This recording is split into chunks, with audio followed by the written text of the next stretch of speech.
Good evening my dear student and viewers. आप लोगों के लिए बड़ी न्यूज, बहुत बड़ी खुशखबरी आ चुका है। जो बच्चे बेसब्री से इंतजार कर रहे थे कि आखिर सीयूटी का रिजल्ट कब आएगा, 2025 का रिजल्ट कब आने वाला है, तो एनटीए ने फाइनल ये बात बोल दिया है कि सीयूटी का जो रिजल्ट है वो 4 जुलाई 2025 को डिक्लेयर हो जाएगा। तो मैं आपको बता दूं कि आप लोगों का जो इंतजार था वो खत्म हो गया है।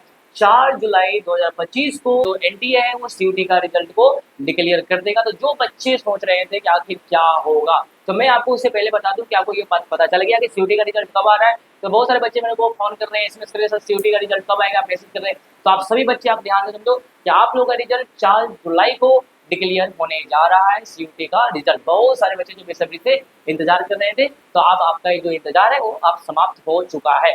उससे पहले आपको मैं बता दूं, कल आपका फाइनल जो आंसर की था वो रिलीज हो चुका है। तो जो बच्चे वो फाइनल आंसर की को मिला रहे थे, तो उसको बहुत ज़्यादा प्रॉब्लम आ रहा है। क्या थी, तो मैं हमने कुछ और टिक किया था, हमारा जो आंसर कुछ और था, और यहाँ पे जो आंसर मिला तो सबका सब गलत दिखा रहा है। तो हो सकता है कि आपको अपने आंसर के मिलाने में थोड़ा मैच करने में थोड़ा दिक्कत आ रहा हो सकता है क्वेश्चन का अपना आईडी दिया गया है, तो हो सकता है थोड़ा आपको मैच करने में थोड़ा दिक्कतें आ रहा हो, तो इस कारण आपका हो सकता है कि आपका स्कोर जो है वो गलत आ रहा है। लेकिन जो भी अगर आपको मैच करने में अगर ऐसा गलती आ रहा है, तो आप ठीक से इसको मैच करने की कोशिश करें। हर क्वेश्चन का आईडी अलग अलग होता है, इस बात को आप समझने की कोशिश करेंगे। उसके बाद मैं बता दूं, ठीक है, अगर फिर भी किसी बच्चों को लगता है कि आपके साथ कुछ हुआ है, तो आप मैं अपने नंबर जो है मतलब इस वीडियो के डिस्क्रिप्शन में क्या करूंगा, पिन कर दूंगा ऑफिशियल नंबर, जहां पे आप हमें कमेंट करके बता सकते हो, या इस नंबर को व्हाट्सएप कर सकते हो जहाँ पे आपको लगे कि नहीं मेरे स्कोर जो मेरा फाइनल आंसर की है वो मुझे को गलत बता रहा है, ठीक है। तो मैं इसको लेकर अगर मान लो 100 से 70 बच्चे, 80 बच्चे, अगर अगर ज़्यादातर बच्चे को अगर 100 से ऊपर बच्चे का अगर ये आता है, तो मैं पक्का उस पर वीडियो बनाऊंगा। या हो सकता है कि आपका मैच करने में कहीं दिक्कत आ रहा हो।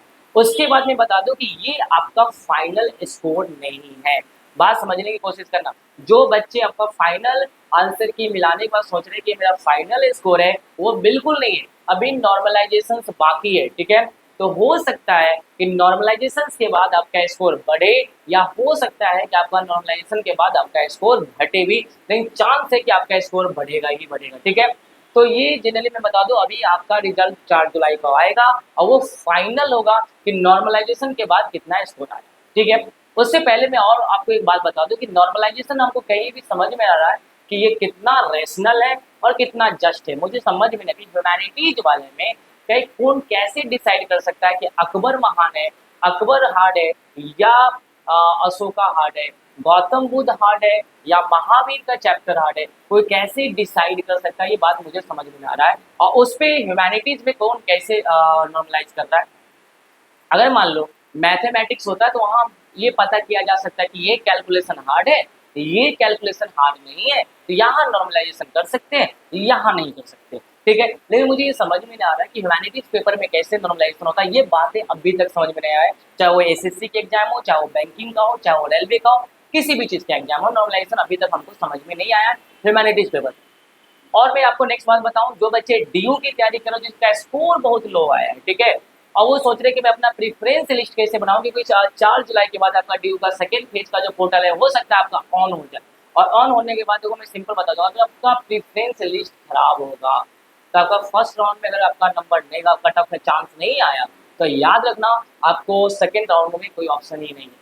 अगर आपका प्रेफरेंस लिस्ट अच्छे से भरोगे, 50 से ऊपर प्रेफरेंस लिस्ट होगा, तो फिर आपका चांस है कि आपका जनरल अगर लो स्कोर भी आया तो टॉप ऑर्डर का प्रेफरेंस लिस्ट भरना है। अगर लो स्कोर भी है ना, तो बिल्कुल नहीं शर्माना है, टॉप ऑर्डर का प्रेफरेंस लिस्ट हम आपको भरवाएंगे, 50 से ज़्यादा आपको प्रेफरेंस लिस्ट भरवाएंगे। तो जो बच्चों को लग रहा है कि आपको प्रेफरेंस लिस्ट भरने में दिक्कत आ रहा है, आप हमसे फ्री में कॉन्टेक्ट कर सकते हो। बस आप मेरे चैनल को सब्सक्राइब करना और अपने दोस्तों के पास शेयर करना। फ्री में आप कॉन्टेक्ट कर सकते हो, जहाँ पे मैं आपको, मेरी टीम आपको अच्छे से गाइड करेंगे, अच्छे से समझाएंगे कौन से हमारे कॉलेज में कौन से कोर्स अच्छा है, कहाँ पे फैकल्टी अच्छा है, कहाँ पे कौन से टीम अच्छा है, कहाँ पे इंफ्रास्ट्रक्चर किस कॉलेज का अच्छा है, ये सब कुछ आपको इन डिटेल समझाया जाएगा। और फिर आपका जितने भी सवाल है सबका आंसर मैं देने वाला हूँ, इस बात को आप याद रखना। क्वेश्चन सबका जवाब मेरा है, इस बात को समझने की आप कोशिश करना, ठीक है। और मैं अब दूसरा बताता हूँ, बीएचयू को लेकर सर क्या करें, सर मेरे को मेन कैंपस से एफिलिएटेड कॉलेज मिलेगा, क्या करूँ सर, बीएचयू अच्छा होता है या डीयू अच्छा होता है। मैं आपको सिंपल बता दूँ कि देखो, जो बच्चे फाइनेंशियली वीक हो या कमजोर हो, अगर बीएचयू के मेन कैंपस मिल जाता है और आपको हॉस्टल मिल जाता है तो बेहतरीन है आपके लिए, ठीक है, क्योंकि आपको यहाँ आपको ही पढ़ना है। अगर डीयू जाते हो फाइनेंशियली वीक हो तो डीयू में थोड़ा दिक्कत हो सकती है, क्योंकि यहाँ पे रहने लॉजिंग और फूडिंग का चार्ज बहुत ज़्यादा होता है। 15 से 20 हज़ार के करीब जा सकते हैं, मिनिमम आपका 10 हज़ार जाएगा। तो वहाँ पे अगर जो बच्चा फाइनेंशियली वीक हो तो थोड़ा दिक्कत आपको हो सकता है। अब पता नहीं कि डीयू में ऐसा क्यों होता है, क्यों हॉस्टल फैसिलिटी अच्छी से अवेलेबल नहीं है, इस बात को मुझे समझ में नहीं आ रहा। करीब बच्चे 10 से 15 या 20 हज़ार, और मान लो किसी के घर में 2 बच्चे हैं, अगर वो दोनों बच्चे डीयू जा रहा है तो सोचो यार 50-40 हज़ार रुपये कहाँ से ला पाएगा अपने बच्चों को पढ़ाने के लिए। पढ़ाई देख पा रहे हो, सरकारी कॉलेज में इनरोल करना, वहाँ हॉस्टल फी है, हॉस्टल भी महंगा है, अगर बाहर भी आप रूम ले रहे हो तो कितना महंगा है। तो अगर तो बच्चे फाइनेंशियली वीक हो तो कोशिश करो कि बीएचयू का मेन कैंपस मिल जाए और हॉस्टल मिल जाए, तो आपके लिए बेनिफिट का बात हो सकता है।